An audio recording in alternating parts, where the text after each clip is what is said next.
The senator from West Virginia.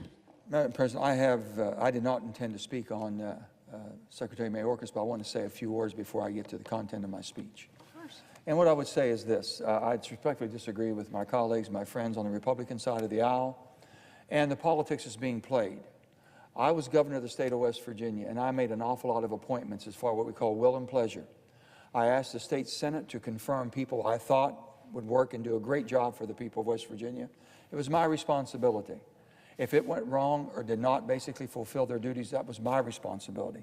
If they had criminal charges brought against them, whether they're civil or criminal, then the courts would take. Then they have a right to remove. I would have been respectfully obligated to remove. And if not, they had a right to impeach. We're not there. Everyone seems to be upset that the Secretary Mayorkas, which I know to be a good man, is being ostracized for doing the job he was done, that he's been basically directed to do by his boss, the President of the United States. If you're unhappy, go to the polls. It's the boss, okay? That's where it is. I think it's been a disaster. The first 2 or 3 years right now have been a disaster. And I have asked, I have begged the President to change, secure our border. It has to be secured. It's the most dangerous thing we face. And when I've said that, I said, declare a national emergency.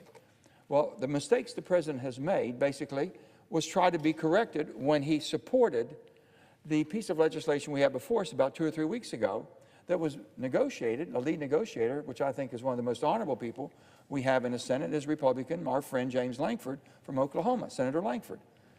And I think it was a tremendous piece of legislation. It would give us more security at our border. It would have stopped all the illegal flow. But it was still politicized, and it didn't happen. And I think Ali Mayorkas is being blamed for that, too. I'm sorry. It was not him. And for us to go through a trial with what precious time we have left and all the challenges we have, let's just vote on securing the border. Once and for all, secure the border. Let's vote on taking care of our responsibilities around the world and at home, securing our border and helping our allies defend their own. That's what we should be doing, but everything is politicized to the point now we can't get beyond whose fault it is rather than, hey, we're Americans.